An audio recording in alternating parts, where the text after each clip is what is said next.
At my cousin's engagement party, my parents joked about my made-up boyfriend. I just smiled and waited until he walked in, apologizing. Sorry I'm late. Had to land the jet. Not realizing we'd just flown in from Singapore. I never thought my love life would become the punchline at my cousin's engagement party.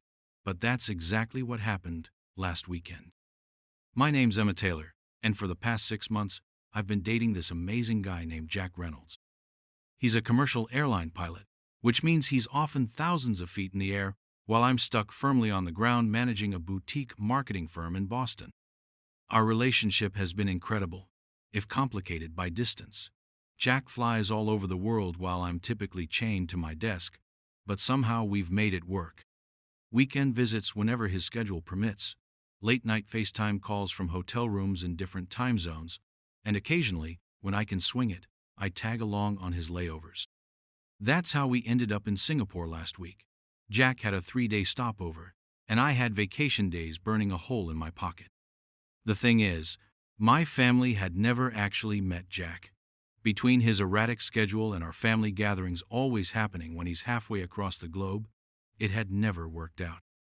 And let me tell you, my parents, Linda and Michael, had developed this annoying habit of referring to him as my pilot boyfriend, with air quotes you could practically hear over the phone. No matter how many photos I showed them or stories I told, there was always this undercurrent of "sure, honey" in their responses. I'd mentioned Jack so many times that I think they started believing he was some elaborate fiction. I'd created a convenient excuse for why I never brought anyone to family functions. Oh, he's flying to Tokyo this weekend. Or, he's on a red-eye to London. Apparently sounded like lines from a bad rom-com to them rather than my actual reality.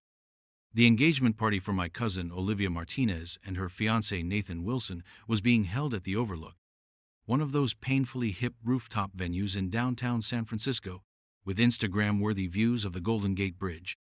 I arrived fashionably, late okay. I was stuck in traffic, coming from the airport still, wearing the same outfit I'd thrown on that morning in Singapore, just with an extra layer of deodorant and a quick touch-up in the Uber. My parents spotted me the moment I stepped onto the terrace. Mom waved enthusiastically, while Dad raised his glass of sparkling water. They'd flown in from Chicago 2 days earlier to help Aunt Susan and Uncle Robert with party preparations. I weaved through clusters of well-dressed guests, dodging waiters carrying trays of fancy appetizers that looked more like science experiments than food. There she is. Mom pulled me into a hug that smelled like her signature perfume, the same one she's worn since I was 5. We were beginning to think you'd gotten lost. Or maybe you were waiting for your pilot to fly you here personally. She winked at Dad, who chuckled into his drink. I forced a smile. Jack's actually meeting me here. His flight just landed at SFO about an hour ago. He'll come straight from the airport once he's done with post-flight procedures. Of course he will, sweetie, Dad said, patting my shoulder with that patronizing look. Parents perfect somewhere around your 15th birthday. Olivia spotted me from across the terrace and rushed over, her emerald green dress flowing behind her. Emma, you made it. She embraced me tightly before introducing Nathan, who seemed both overwhelmed and delighted by the Martinez-Taylor family circus surrounding him. Jack's going to be a bit late, I explained when Olivia asked if I'd come alone. He had to work, but he promised he'd be here. I checked my Phonino messages yet, but that wasn't unusual when he was still on duty. He'll probably be another hour or so. No rush, Olivia said kindly, though I caught the skeptical glance she exchanged with Nathan. Great. Even my cousin thought I was making him up. The cocktail hour was in full swing when Uncle Robert cornered me near the dessert table, a Manhattan in one hand and a small plate of canapés in the other. He had that mischievous glint in his eye that always preceded some sort of embarrassing family story. So, Emma, your mom tells me you've been seeing some hotshot pilot. What was his name again? Jake? Jack, I corrected, popping a chocolate-covered strawberry into my mouth to avoid elaborating. But Uncle Robert wasn't having it. Jack the pilot. Right. He leaned in conspiratorially. And he flies those big international routes, huh? Singapore and Tokyo and all those fancy places? Before I could answer, Aunt Susan materialized beside him, her chunky jewelry jingling like wind chimes. Is this about Emma's mystery man? The one who's too busy flying celebrities around to meet the family? She nudged my arm playfully, but I could feel my smile becoming more fixed by the second. He's not flying celebrities, I said, though I wasn't sure why I was bothering to correct her. He's a first officer for Pacific Airlines, and he's coming tonight, actually. Mm-hmm, my aunt hummed, unconvinced. By now, my parents had drifted over, clearly drawn by the opportunity to join in on the teasing. Mom handed me a glass of champagne. Honey, you know we're just having a little fun. It's just that Jack sounds so perfect.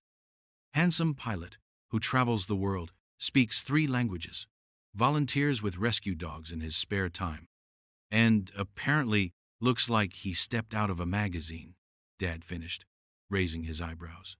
You can't blame us for being a little skeptical. I took a long sip of champagne. I never said he looks like he stepped out of a magazine. You showed me that picture of him in his uniform, Mom reminded me. The one where he's standing in front of the cockpit? Yeah, and I said he was handsome, not that he was a model, I muttered.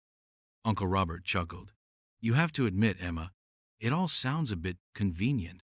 Every time we ask when we get to meet this paragon of male perfection, he's suddenly got a flight to where was it last Christmas? Buenos Aires. Auckland, I corrected, feeling heat rise to my cheeks. And it wasn't convenient. It was his job. The conversation had attracted Olivia and Nathan now, and even a few of Olivia's friends who'd caught snippets of the family roast in progress. I considered pulling up photos of Jack on my phone, but thought better of it. They'd only say something like, "Oh, so you found a stock photo of a pilot. How creative." Instead, I smiled and shrugged. Believe what you want. You'll see soon enough. I was halfway through explaining to one of Olivia's bridesmaids why I hadn't brought a +1 to the engagement dinner last month when I spotted him. Jack Reynolds, all 6 feet of him, standing in the entrance to the rooftop terrace, scanning the crowd with those intense blue eyes that had first caught my attention in a Chicago airport lounge. He was still wearing parts of his uniform dark pants and the light blue button-down with the sleeves rolled up to his elbows, pilot's wings still pinned to his chest pocket. His navy blazer was slung over his shoulder, and his hair was slightly disheveled in that way that happens after wearing a pilot's cap for 12 hours. My heart did this weird little flip that still surprised me after 6 months. Jack spotted me and broke into that crooked smile that made him look like a mischievous kid despite being 34. He started weaving through the crowd toward our little family gathering, completely oblivious to the fact that he was walking into a situation where his very existence had been the subject of debate moments earlier. I extracted myself from the conversation and met him halfway across the terrace. He dropped his blazer to wrap me in a tight hug, lifting me slightly off my feet. Sorry I'm late, he said, loud enough for my nearby family members to hear. Had to land the jet and deal with some paperwork issues. You would not believe the headwinds we hit over the Pacific. I couldn't help but laugh against his shoulder. The timing couldn't have been more perfect if I'd scripted it myself. I'm just glad you made it, I said, pulling back to look at him. Come meet my family. They're dying to meet you. Jack ran a hand through his hair, making it stick up even more. Do I look okay? I didn't have time to change. Came straight from SFO. You look perfect, I assured him, taking his hand and leading him toward my family, whose expressions ranged from shocked to embarrassed to utterly confused. So this is the famous family, Jack said, extending his hand to my father first. I've heard so much about all of you. Michael, right? Emma told me you were a Cardinals fan. Tough break in that last series against the Cubs. Dad's mouth opened and closed like a fish before he finally shook Jack's hand. You follow baseball? When I can. Been catching up on highlights in hotel rooms across Asia this past week. Jack turned to my mother. And you must be Linda. Emma has your smile. Mom actually blushed as she shook his hand. It's so nice to finally meet you, Jack. Emma's told us all about your adventures. Speaking of which, Jack continued, turning to include the whole group, sorry again about being late. The flight from Singapore took forever, and then we hit all this traffic coming from the airport. At least Emma got here ahead of me. How long have you been waiting, babe? 20 minutes? 30? And there it was, the final nail in the coffin of their disbelief.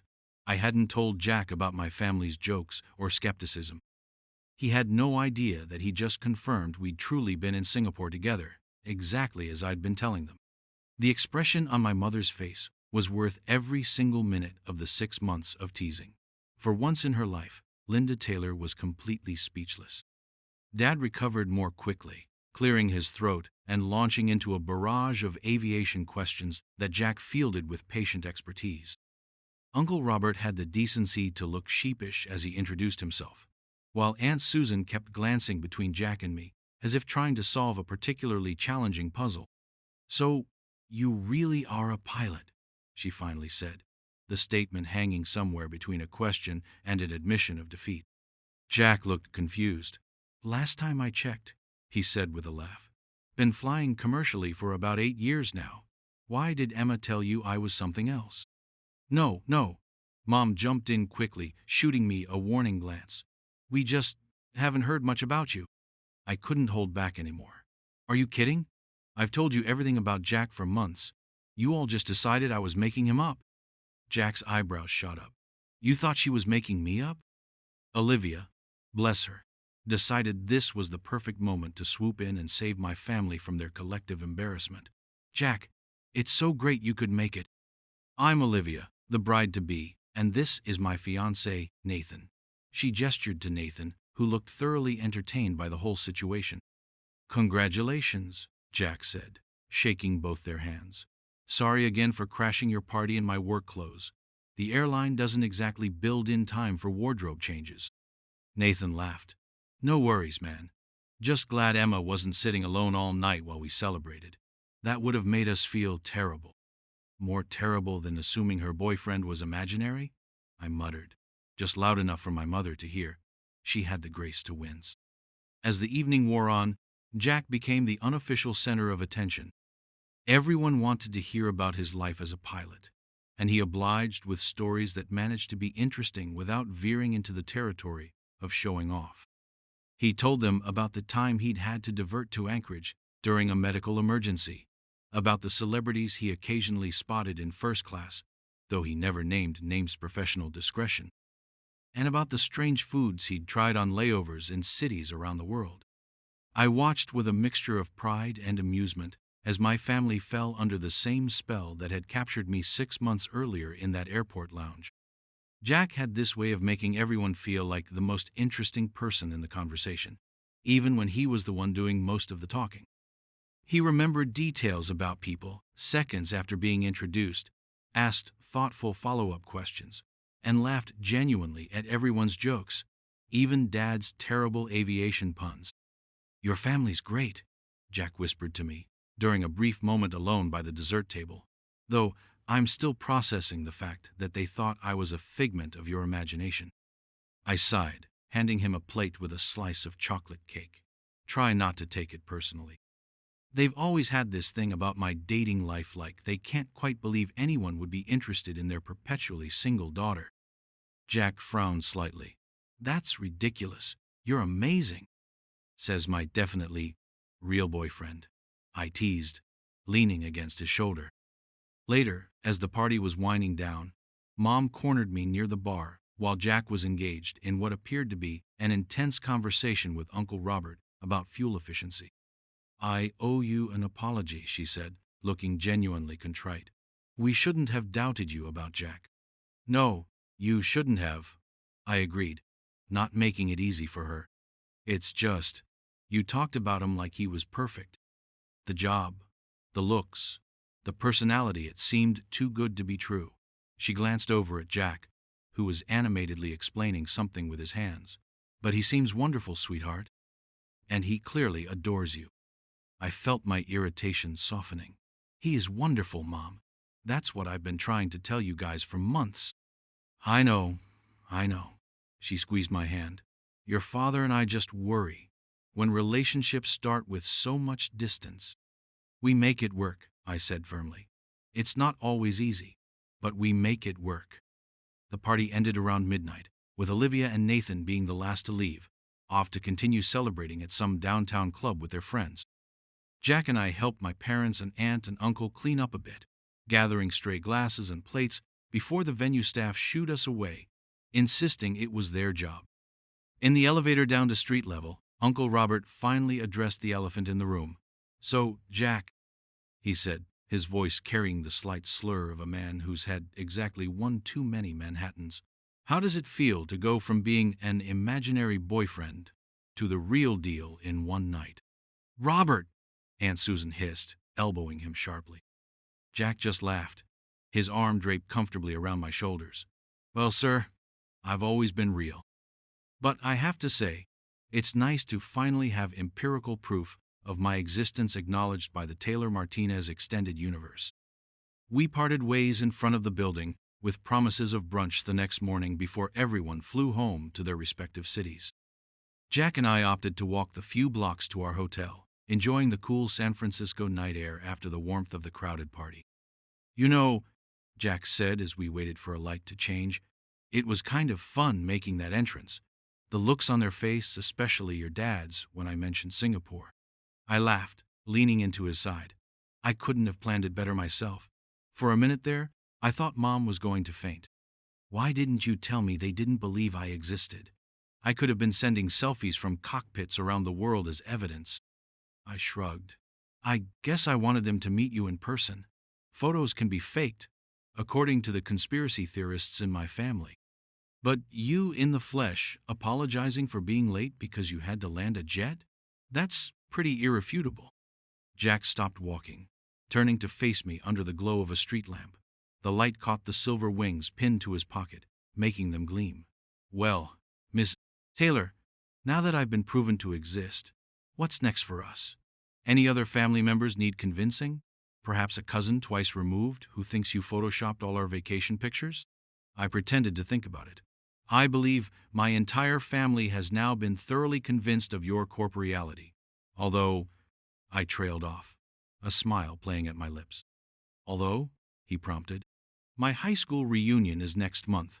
My ex will be there, the one who dumped me because I wasn't adventurous enough for him. He's now an accountant in suburban Ohio." Jack threw his head back and laughed, the sound echoing off the buildings around us. "Say no more. I'll wear the full uniform hat, wings, the works. Maybe casually mention our plans to go skydiving in New Zealand on my next layover." "My hero," I said, rising on tiptoes to kiss him. As we continued our walk to the hotel, hand in hand, I couldn't help but think about how sometimes reality is better than anything you could make. Heaven, a handsome pilot boyfriend who flies around the world. And now my family finally knew it too.